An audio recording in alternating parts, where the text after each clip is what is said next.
Before this, we have studied elevation of boiling point. Elevation means increment or increase in boiling point, and now we are studying depression, that is decrease in freezing point. So we have a graph which is, you can say, it relates vapor pressure with the boiling point. So here you can see the temperature. Okay, with temperature, vapor pressure increases, that we know. Now, there are some points here, that is this point B. This A, as you can see this yellow line is for, or the yellow curve is for solvent or the pure solvent. So in case of pure solvent, we can see here that there is a point from where the graph is a straight line. So this point is B, and before that graph is actually a straight line, and after that there is a curve. So this actually represents, this curved graph represents the liquid phase. So there's one thing which we should remember, that freezing point is also the melting point. Whether you say freezing point or you say melting point, both are same, right? So that means in this yellow one, before B, the phase is actually solid, and after B, the phase is liquid phase. So that's why at B, the temperature corresponding to this B, that is TF. So TF is the freezing point of, this is the freezing point of pure solvent. And when we plot the graph of this, we get something like this, I mean of pressure and vapor pressure and temperature. So what we see is that in solid phase, the graph is actually a straight line, and the liquid phase, it is a curve. Now coming to another solution of the same solvent. That means some non-volatile solute is added to this solvent, and then what we get is a solution. And there in that case, we see that the straight line starts from this point F, right? And here the temperature is T1. And we see that T1 is less than TF. So from this, and by plotting this graph for various other solutes and solvent and solutions, we see that this is the common trend. That is, on addition of some non-volatile solute into the solvent, the freezing point decreases. Right? There is a depression in freezing point. Okay, now question is, what is that depression in freezing point? That is nothing but delta T, and that is equals to T1 minus, sorry, TF, which is higher, minus T1. In this case, that is T1. So this is the depression in freezing point.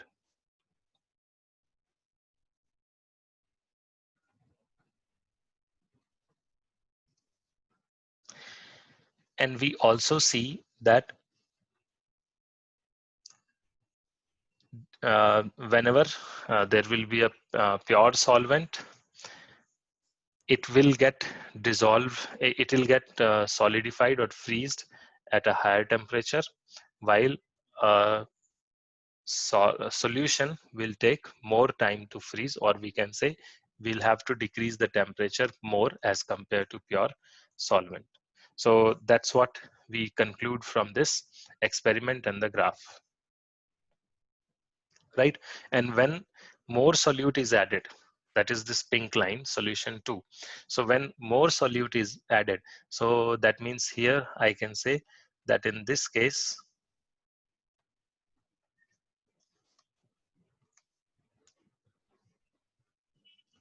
that is here, there is more solute added. So we can say that this is more concentrated. And what do we observe?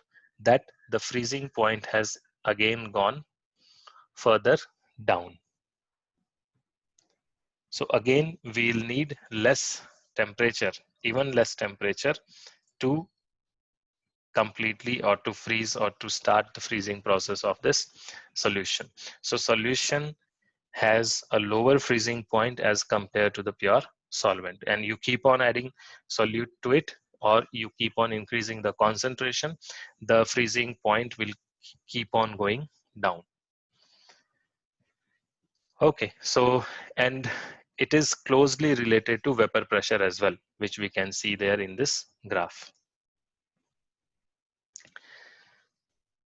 Now, if our solution is a dilute solution, uh, this from here to here, that is this part, FD and CE, these are the part of the graph.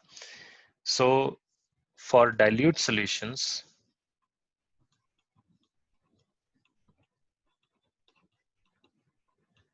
if that means if the concentration of or if the participation of solute is very, very less, then for such solutions, this portion, that is FD and CE, are almost parallel.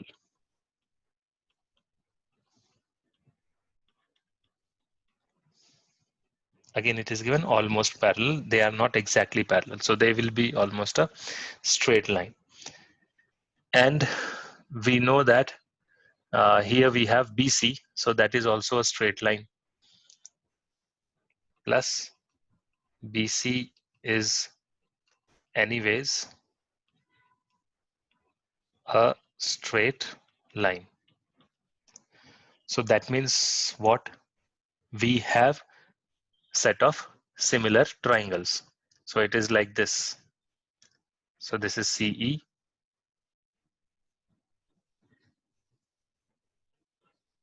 So in case of dilute solutions, it will be like this. This is B, this is F, D, C, and E.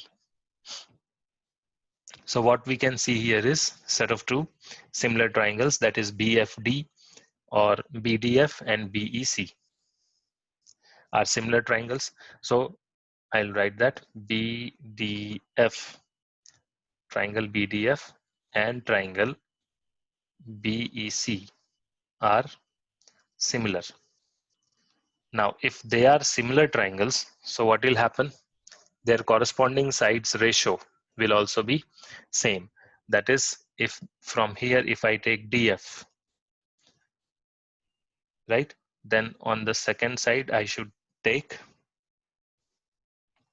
if here I am taking DF, then from this side, I should take EC. So DF by EC is equals to corresponding to this any other, say for example BD. So here if I am in this, if I am taking BD, here I should take BE. So BD by BE. So these two, I mean this relation can be obtained. Now what is DF?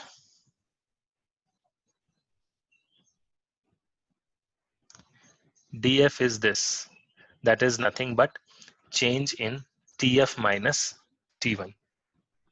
So DF is TF minus T1 divided by EC is actually TF minus T2, and that should be equals to BD, which is actually P minus P1. So P is partial pressure of or vapor pressure of pure solvent minus P1 divided by P minus P2. So this P1 and P2 are vapor pressure of the solution 1 and solution 2, and T1 and T2 are the freezing points of solution 1 and solution 2. So what do we get here is that this numerator is nothing but, this numerator is nothing but delta T1.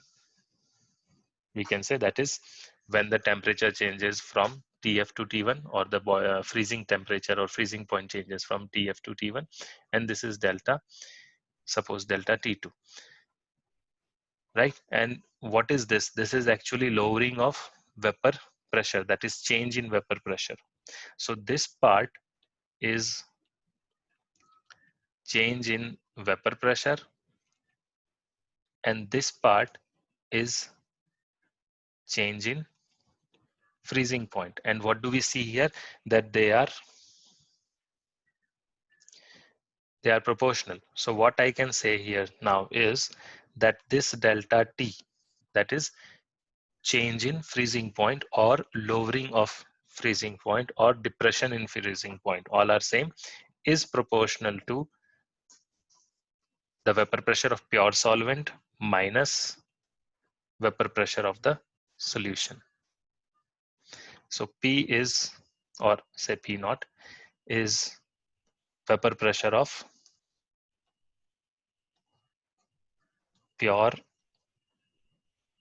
solvent, and PS is vapor pressure of solution. And what do we get here? This relation, that is this change is proportional to the depression is proportional to lowering of vapor pressure. So this is the important point here. It is exactly same as what we had in case of elevation in boiling point. So now that is the relation. Next, what we had done in case of elevation of boiling point is we have used that. We said that it is a colligative property. So we have actually used it to find the molecular weight.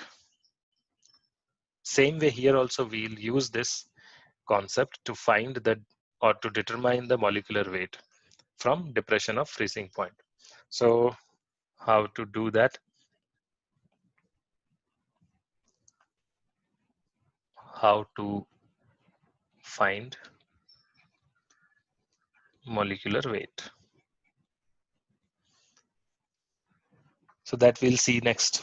So here we have this delta T is proportional to P naught minus PS, and P naught is constant for a solvent. So if it is constant for a solvent, so this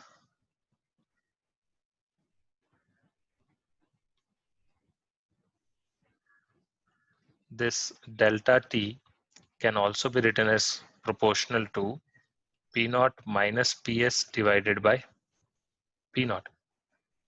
And what is this term? This is actually relative lowering of vapor pressure. And initially we have proved that this relative lowering of vapor pressure in case of dilute solutions is equal to something. This relative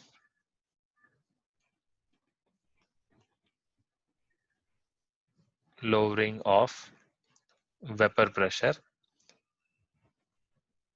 is actually equals to W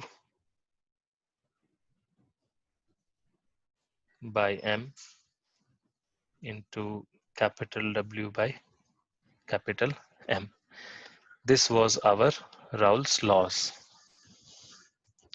So we can now equate them. That is P naught minus PS divided by P naught is equals to weight, molecular mass, weight of the solute into mass, the molar mass.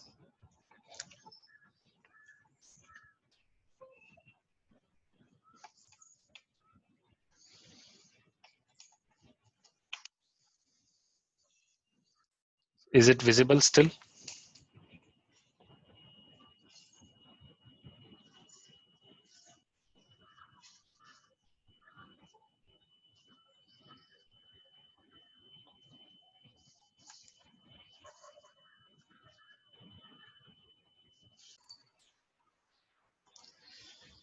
So this is what relative lowering of vapor pressure is. And as you can see here, once again, we have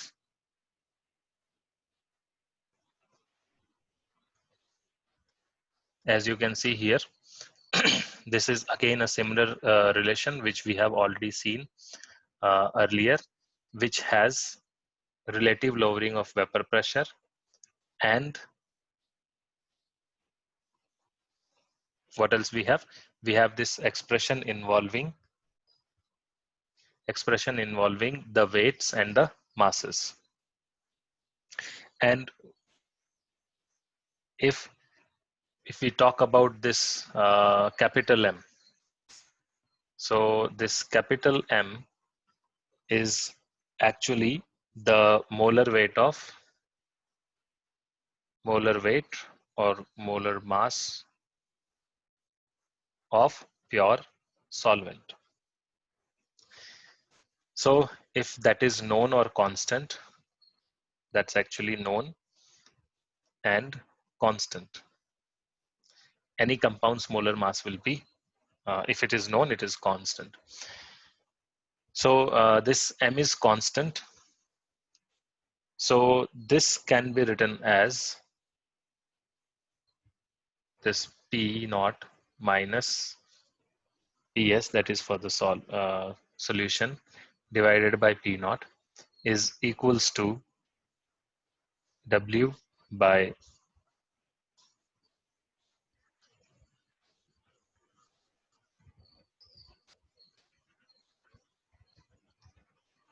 capital W into small m. So what all these things are? This M is actually molar mass of solute, and small w is weight of solute, and capital W is weight of solvent. Okay, so that is this, and what we can see here is that this thing P naught minus PS by P naught, that is actually nothing but delta TF, delta T. So what we can see, or what we can rewrite it as delta T is proportional to some KF into W by W into small m.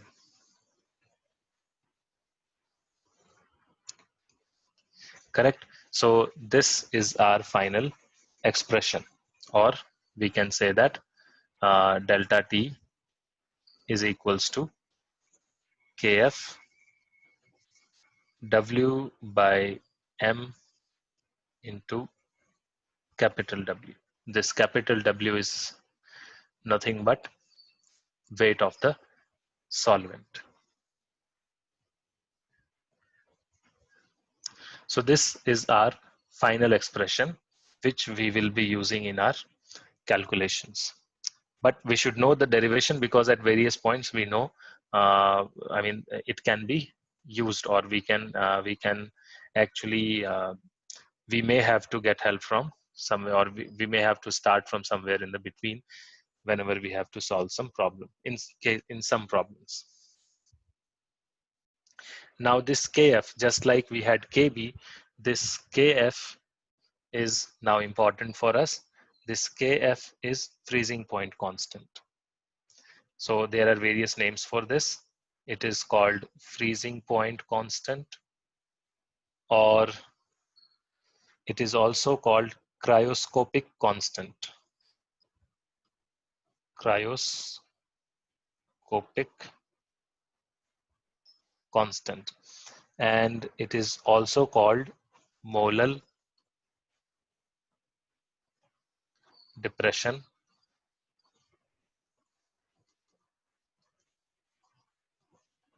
constant. Okay, and again for the same reason, if this W by M small w by m is equals to 1. If small w by m is equals to 1 and capital W is equals to 1, then Kf is equals to T, sorry, delta T. That's why we say delta T is molar when this is 1 mole concentration as well as the mass. Then we say that it is a molar depression constant.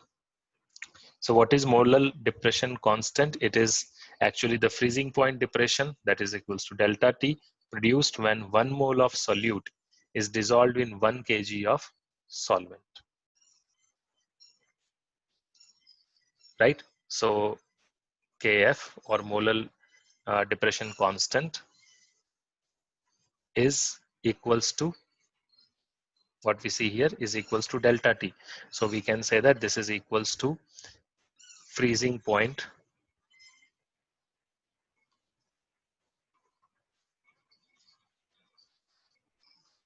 depression. But when 1 mole of solute is dissolved in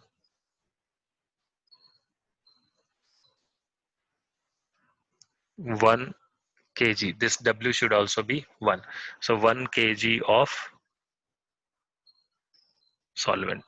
So this is what Kf is, or this is the definition of Kf. Right. So now based on this small m can be found. So what we have to do is just we have to cross, I mean, change the sides. M will come in the numerator of the LHS and delta T will go down. So that's how we have to find delta T. So what we can say about that is that this delta T is equals to this Kf divided by, or Kf into Kf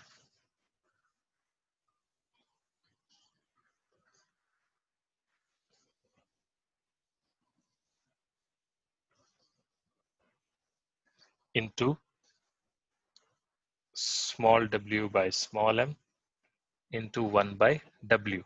So in grams, if I take, then it will be w into 1000 grams.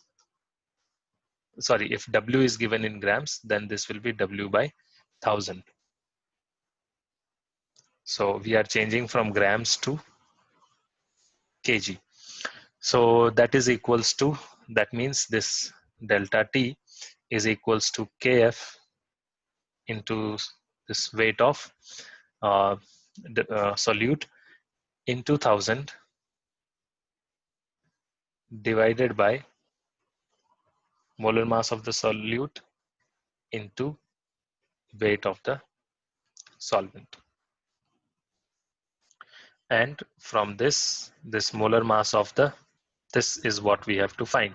So this will be equals to 1000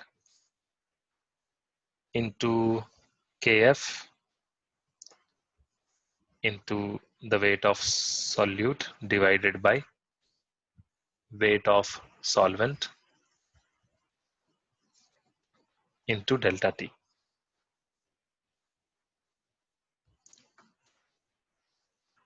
Now this is the final expression, or the most used expression. Most probably this is the expression which we will use in our numericals. But that doesn't mean that we don't need other expressions. Right? So now this value of Kf can be determined as well. So I mean, in this expression, whatever is unknown, we can find that value, and or we can measure the delta T by taking a solute of known molecular mass and substituting the values in this expression, whatever we have got. The constant Kf, that is depression freezing point constant or freezing point constant, is a characteristic of particular solvent. So that depends on that solvent, and it will be different for different solvent. And that Kf can also be found using our heat things, which I think you must have studied earlier in thermodynamics. This Kf is equals to R, that is universal gas constant, into Tf square, that is freezing point of the pure solvent, into 1000 into Lf. So I think everything is known here. Only unknown thing is Lf. This Lf is, this is molar latent heat of fusion. So that's what this Lf is. So this is also important. You must have studied this in last year in your heat and thermodynamics, or that chapter in chemistry. Okay, so that's what we have about uh, the depression in freezing point, and there are various for various solvents. We have this table which I'll share now. So this is the table for depression in freezing, depression freezing point depression constant for various solvents. Okay, so this session will end. Okay, we'll solve one problem first. So mostly the problems in this chapter and actually in entire physical chemistry will be straightforward. Mostly the problems are straightforward. So here what all things we have been given. We have 0.04 gram of substance. That means we have small w. So this is the substance mass. So we'll say W is equals to 0.440 grams. What next is it? It is dissolved in 22.2 grams of benzene. That means this is actually our solvent. So that is, it is weight of solvent, and that is equals to 22.2 grams. And what is the solvent? Benzene. Benzene is what? Benzene is C6H6. We'll keep it here and we may need it. So that's why it is there. What else do we have? Lowered the freezing point of benzene by this. So that is actually delta T. And delta T is 0.567 degree Celsius. What do we have next? Next we have calculate the molecular mass of substance. And what else we have been given? We have been given this Kf. So you can see this is also given in degree Celsius, and this is also in degree Celsius. So we won't need any change in units. What do we have to find? We have to find the molecular mass. And what is the molecular mass of substance? That is equals to delta, or say 1000 into Kf, which is given, into the weight of solute divided by delta T into weight of solvent. So all the data we have.